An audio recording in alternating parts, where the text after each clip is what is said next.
According to some, it's about protecting civilians. And our resolve is clear. The people of Libya must be protected. Others say it's about oil. The only reason they're interested with Libya is about the oil. You'd think we'd be in Iraq if the major export there was broccoli.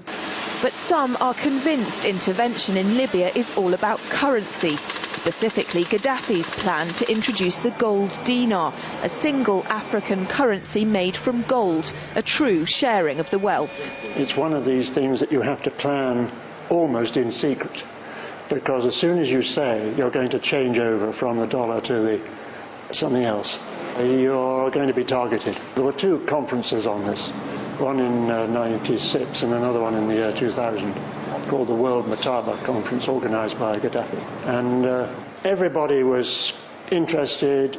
I think most countries in Africa were keen. Gaddafi didn't give up. In the months leading up to the military intervention, he called on African and Muslim nations to join together to create this new currency that would rival the dollar and euro. They would sell oil and other resources around the world only for gold dinars. It's an idea that would shift the economic balance of the world. Countries' wealth would depend on how much gold they have, not how many dollars they trade. And Libya has 144 tons of gold. The UK has double that, but 10 times the population. If Gaddafi had an intent to try to reprice his oil or whatever else the country was selling in the global markets and accept something else as a currency, or maybe launch a gold dinar currency, any move such as that would certainly not be welcomed by the power elite today who are responsible for controlling the world's central banks. So yes, that would certainly be something that would cause his immediate dismissal and the need for other reasons to be brought forth for removing him from power.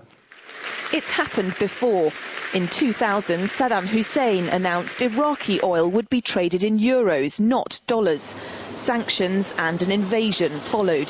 Some say because the Americans were desperate to prevent OPEC from transferring oil trading in all its member countries to the euro. A gold dinar would have had serious consequences for the world financial system, but may also have empowered the people of Africa, something black activists say the US wants to avoid at all costs. The United States should welcome the self-determination of Africans. They certainly have denied self-determination to Africans inside the United States, so we're not surprised by anything that the United States would do to hinder self-determination of Africans on the continent. The UK's gold is kept here in a secure vault somewhere in the depths of the Bank of England.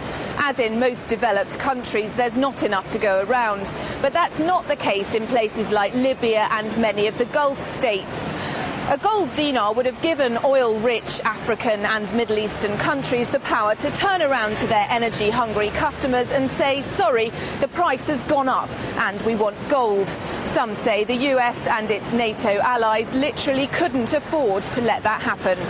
Laura Emmett, RT, London.